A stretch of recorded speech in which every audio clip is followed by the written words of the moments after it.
Bulk drug park వలన రాజయ్యపేటలో ఉన్న 10,000 మంది మత్స్యకారులే కాదు, నక్కపల్లి మండలంలో ఉన్న 40,000 మంది మత్స్యకారులు ఇబ్బంది పడతారని ఫిషర్మెన్లు చెబుతున్నారు. మత్స్యకారులకు క్యాన్సర్ వంటి వ్యాధులు వస్తే ఎవరు బాధ్యత వహిస్తారని ప్రశ్నించారు.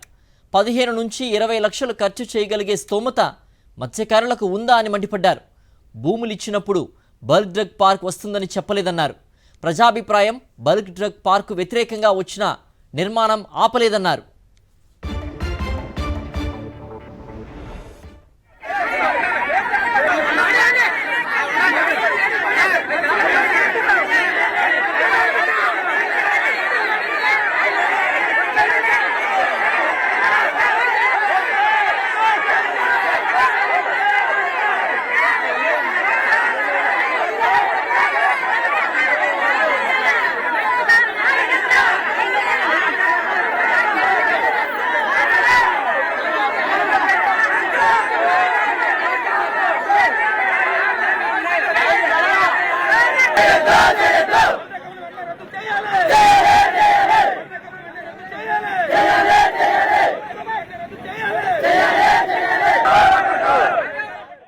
రోడ్డు మీద ఏదైనా పిల్లలు వెళ్తే వాళ్ళు చూసి ఏడుతున్నారు. అయ్యో నా కూతురు 16 సంవత్సరాలు 10వ తరగతి చదువుతుంది, నా కూతురు కూడా సేమ్ అదే విధంగా వెళ్ళేది.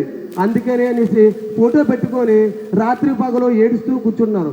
ఈ పరిస్థితి రాకూడదు. మరలా ఏదో ఒక వచ్చిన కంపెనీ వల్ల మేము బాధలు పడుతున్నాము, రెండో కంపెనీ తెచ్చి మా ప్రాణాలు తీయొద్దు, మమ్మల్ని పాడు చేయొద్దు అనేసి ఈ గ్రామస్తులు, ఒక గ్రామం కాదండి, అదేవిధంగా బోయిపాడు దొండవాక తేడా ఇల్లు కూడా వ్యతిరేకిస్తున్నారు. వాళ్ళు ముందుకు రావట్లేదు, పేపర్లు పట్టలేదు, అంతేగాని కొంతమంది దాన్ని అడ్డగిస్తున్నారు. అంతేగాని భారీ స్థాయిలో మేమందరూ కూడా వ్యతిరేకిస్తున్నాం. దీన్ని ఎందుకు వ్యతిరేకిస్తున్నామో తెలుసు, హెల్త్ ప్రాబ్లము. తర్వాత అది మా ఉప్పుటేరులో కూడా మీరు ఒకసారి మేడం గారు పరిశీలించాలండి. ఎందుకంటే పలుమార్లు మేము ఆర్జీ పెట్టినా అధికారులు లేదని చెప్తారు. ఆర్జీ పెట్టిన తర్వాత పోలీసింగ్ డిపార్ట్మెంట్ డైరెక్ట్గా ఎక్కడ ఎట్రో కంపెనీలకు వెళ్ళి మెట్రో వెహికల్ వేసుకొని వస్తున్నారు. మీకు ఇచ్చినటువంటి పేపర్లో కూడా ఎట్రో కంపెనీ నుంచి వెహికల్ మీద వచ్చి ఒక పోలీసింగ్ డిపార్ట్మెంట్ చెక్ చేసుకొని పోతా ఉంటే ఎవరైనా అడిగితే మీ పోలీసింగ్ డిపార్ట్మెంట్ ఉన్నారు అంటే నేరుగా వచ్చి చూడాలండి. మీరు చూసి ప్రజల యొక్క బాధలు కనుక్కోవాలి. అందుకని మేము పూర్తి స్థాయిలో ఈ యొక్క బల్క్ డ్రగ్ని మీ కంపెనీ వ్యతిరేకిస్తున్నాం.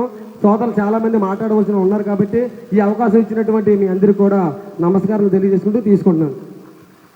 బల్క్ డ్రగ్ విషయానికి వస్తే గత 41 రోజులుగా రాజీపేట కావచ్చు, పరిసర ప్రాంతాలు కావచ్చు, ఎందుకు వ్యతిరేకిస్తున్నారు, అసలు వాళ్ళ యొక్క ప్రాబ్లమ్స్ ఏమిటి అనేది ఈరోజు నేను 2 ముక్కల్లో మీకు చెప్పదలుచుకున్నాను మేడం. అదేంటంటే మత్స్యకారుడు యొక్క జీవన విధానం. మత్స్యకారుడు యొక్క జీవన విధానం ఏంటంటే మేడం, ఒక రాజీపేట కాదు మేడం, దీనివల్ల ఈ బల్క్ డ్రగ్ వస్తే 10 గ్రామాలు దీనివల్ల ఎఫెక్ట్ ఉందని చెప్పేసి 10 గ్రామస్తులు కూడా ఏకదాటిగా దీన్ని వ్యతిరేకిస్తున్నారండి. అవేంటంటే బంగారమ్మపాలెం, పోలవరం, చిన్నతీనర్ల, పెత్తీనర్ల, దొండవాక, రాజయ్యపేట, బోయిపాడు, అమలాపురం, లక్ష్మీపురం, బంగారీపేట, పెంటకోట, ఈ గ్రామాలన్నీ కూడా ఈ బల్క్ డ్రగ్ వల్ల నష్టపోతాము అని చెప్పేసి ప్రతి ఒక్కరూ ముక్తకంఠంతో దీన్ని వ్యతిరేకిస్తున్నారండి. అయితే ఇప్పుడు మనకి సెక్షన్ 30 అమల్లో ఉన్నందున మా పక్క గ్రామాల వాళ్ళు ఇక్కడికి రాలేకపోయారండి. ప్రతి గ్రామం నుంచి కూడా మీకు రిప్రజెంట్ ఇద్దామని వాళ్ళు సిద్ధంగానే ఉన్నారు.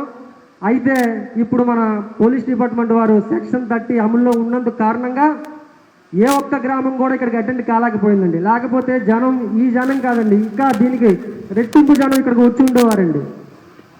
జబ్బుల విషయానికి వస్తే మేడం, ఈ బల్క్ డ్రగ్ రావడం వల్ల అనేక జబ్బులు బారిన పడతారని ప్రతి ఒక్క మత్స్యకారుడు సగటు ఆవేదన అండి. అంటే జబ్బులు రావడం అది దైవేచ్ఛ, కానీ మనమే పురి తెచ్చుకోవడం అనేది ఎంతవరకు చదువు అనేది మీరు ఆలోచన చేయాలని మేము కోరుతున్నామండి. ఎందుకంటే మత్స్యకారుడు యొక్క సగటు ఆదాయం ఎంతనేది మీకు మేము చెప్పక్కర్లేదు మేడం, మీకు తెలిసే ఉంటుంది.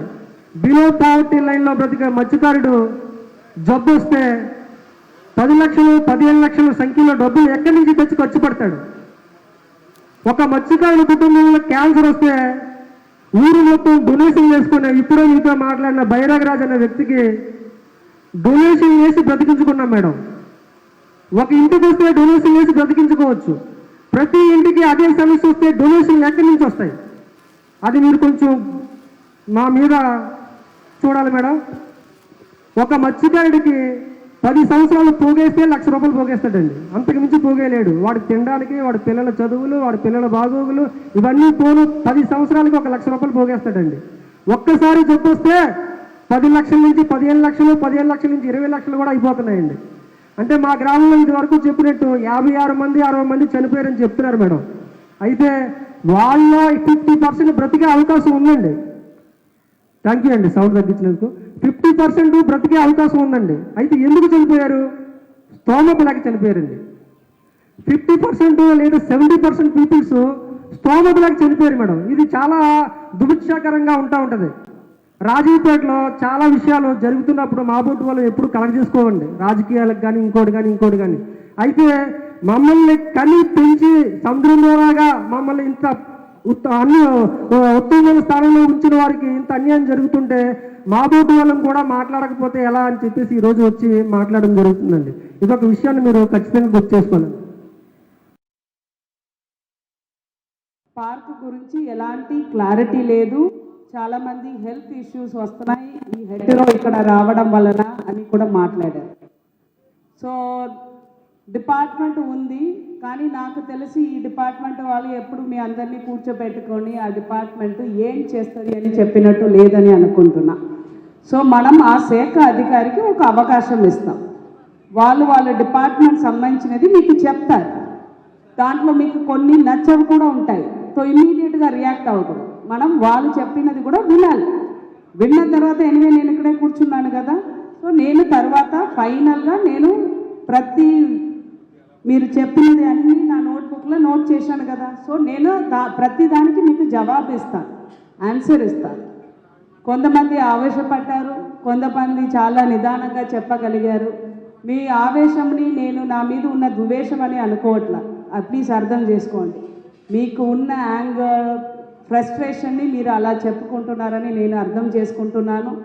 అలాగే ఒక అబ్బాయి చెప్పాడు నువ్వు అని మాట్లాడతారు.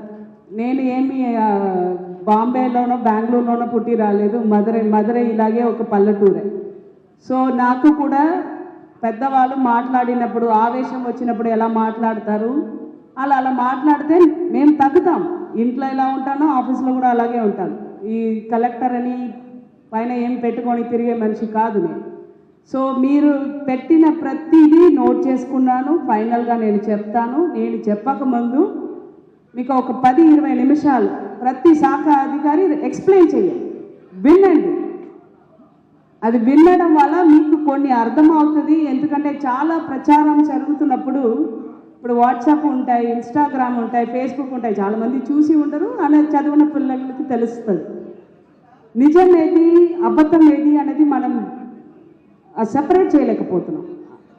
సో చేసే మనిషి చెప్తారు, దయచేసి వినండి. మీకు నచ్చకపోతే ఎండ్ అయిన తర్వాత నాకు చెప్పొచ్చు. ఈ మీటింగ్ మాట్లాడి మళ్ళీ బండి ఎక్కి వెళ్ళను. మీరు అందరూ వెళ్ళిన తర్వాతనే నేను వెళ్తాను.